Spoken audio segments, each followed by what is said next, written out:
Hi,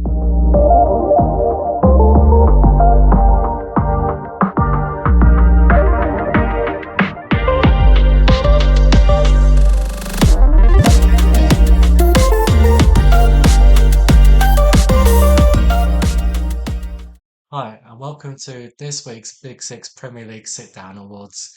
I'm your host and judge, Tyler, and it's just in a friendly banter sort of way. I just wanted to look at sort of the mishaps, blunders, sort of silly moments from the Big Six games this week. And the idea of the awards is not to make it personal or anything, it's just sort of a light-hearted way. I thought it'd be a nice sort of recap to go over everything, and I dressed up for it.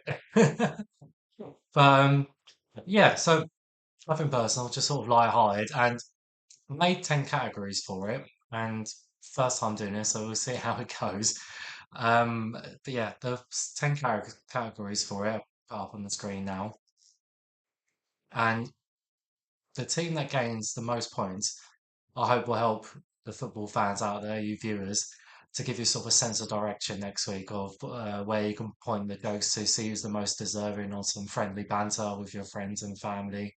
And I guess in each category, I've set the aim of having a first place and a second place. The first place will get the maximum points, second place will get half of those points. And deciding on who's first and who's second, I'll decide, I'll give my reasons. And overall, if there's a category and I can't find anyone for it, then I'll do a forfeit. So it's not so one-sided. It's not so me being so judgmental of players out there and the teams and what they're trying to achieve over the week. So, okay, I hope that makes sense. I hope it's not a load of waffle. I hope you find this enjoyable. If not, I'll just scrap the whole thing. But let's look at the first category.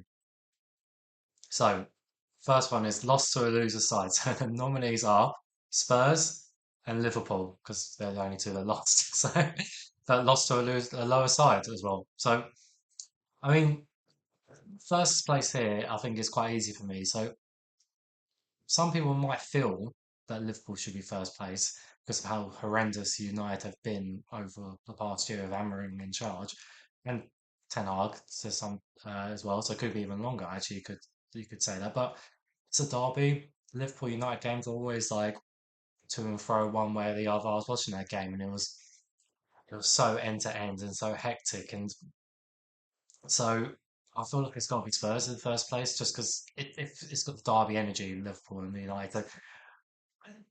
I think if it was Spurs versus Arsenal, then you would you would have the same feel about it, where either team could win it really. So yeah, I'm gonna give it Spurs first place, but I mean Liverpool could be is a very close second because United haven't been good and they shouldn't be losing to them. Right, the next category is bottom of the league. And there's only one there's only one winner for this, and the Spurs. The only one who was in front. They were 1-0 up, and that's a bit unfortunate, really. You watch those two goals that Villa scored, and they were wonder goals, really. So what can you do? But they're today's winners for that.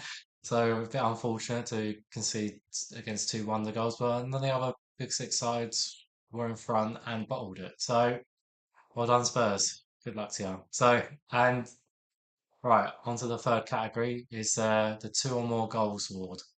And the nominees are again Spurs and Liverpool. And same reasons as the first category is I'm going to go for Spurs, really. They were two wonder goals, but the Liverpool United game is a bit of a derby. Actually, now I'm saying this, I'm going to switch it around. I think Liverpool should win this one because now I'm really thinking about it. I'm going to put, yeah, Liverpool first because the goals that Liverpool conceded were a bit more comical. It was the one in the first minute, pretty much, or maybe just after the first minute, and they get it to 1-1, and then they concede again. So yeah, I'm inclined to go Liverpool first place just for the manner of the goals because I think it's a bit unfair on the Spurs. They were wonder goals.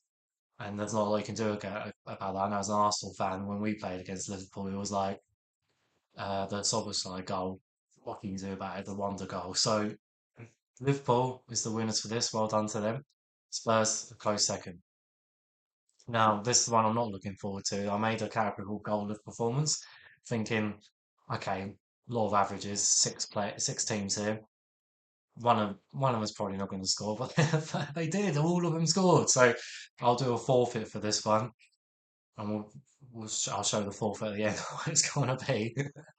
Right, swiftly on to the next one, the Comical Defending or Goalkeeper Award. And I can only really find one, I spoke about it a bit earlier, was the Liverpool one. And conceding so quickly, I don't care what the context is, that is inexcusable. So they're the proud winners of this award. I couldn't find any others. If there are any other contenders out there, then sorry I've missed them.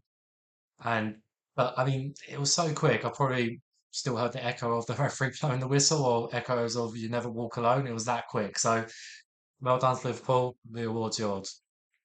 Now, next award is the red card award, and there was only one for me. It was Gusto. Uh, I think he was the only one who got a red card out of the big six, and I thought this was a bit harsh in doing this because it just felt so unnecessary. They were already 3-0 up, and it's like just kicking someone when they're down.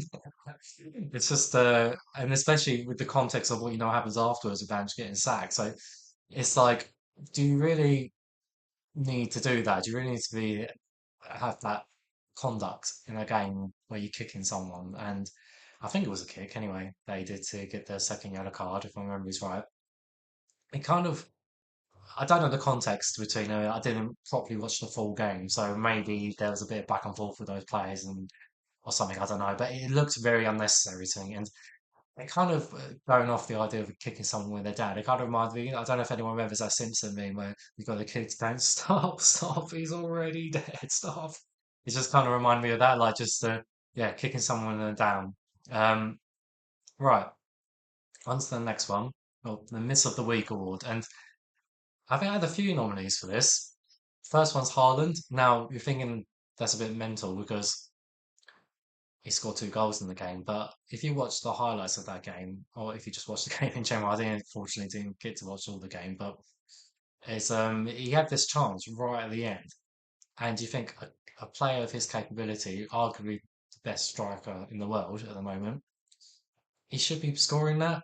Like if you just look at freeze frames of it, is he's in on goal, and I don't know, it just felt a bit nonchalant from him. So he's the first nominee for that. The other two nominees, both from Liverpool, you got Salah. He's like 5 or 6 yards out. I think he goes over the bar. Again, the idea of the player of that quality who should be scoring it. And third nominee is Gakpo, unchallenged header, context of the game, should be scoring that really. And then there's a draw.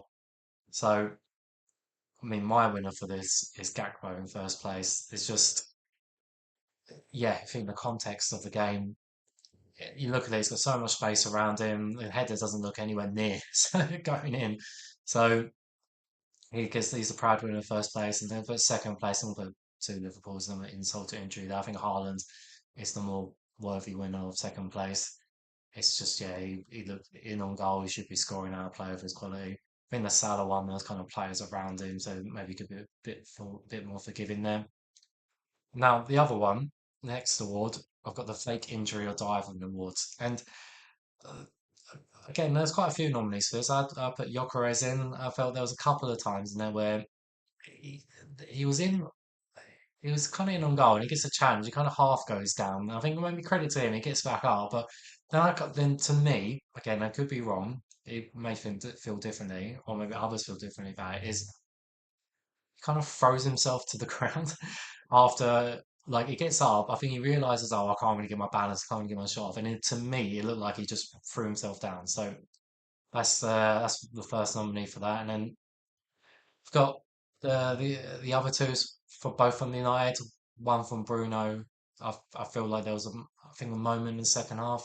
I think the second half. Sorry for his first half, but he throws yeah, I think he not froze himself. Sorry, he gets challenged, and it looks like I don't know he's been hit by a car or something.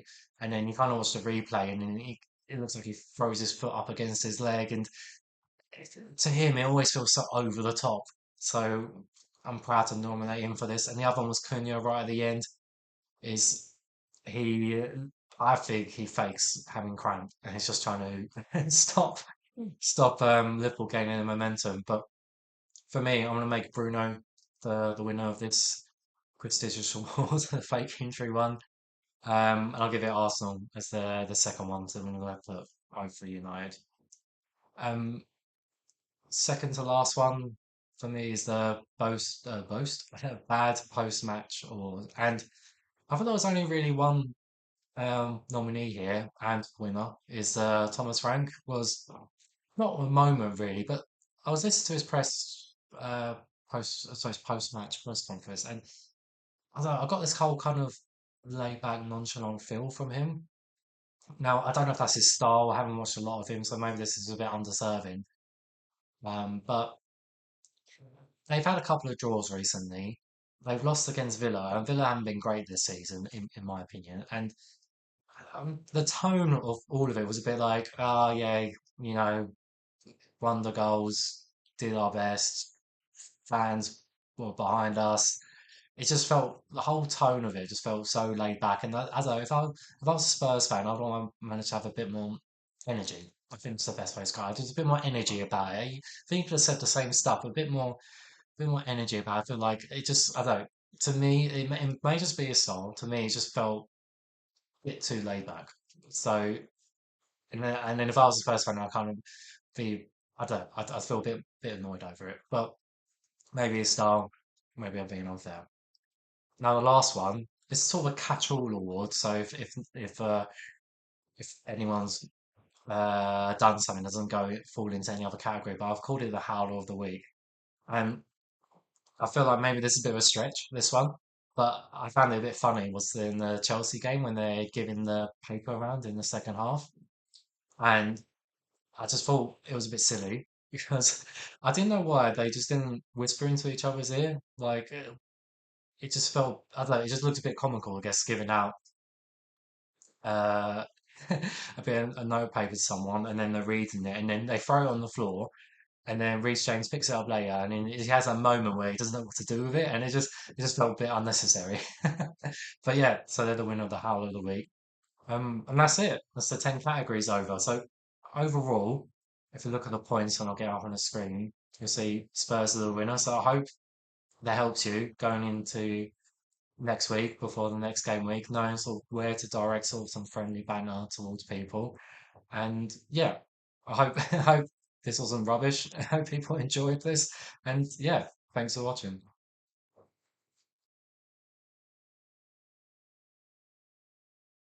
I said there's going to be a forfeit. I'm ready. It's so cold. I wasn't expecting it to feel that cold, but it makes sense because it's been in the fridge. Oh, it makes my teeth look yellow. No.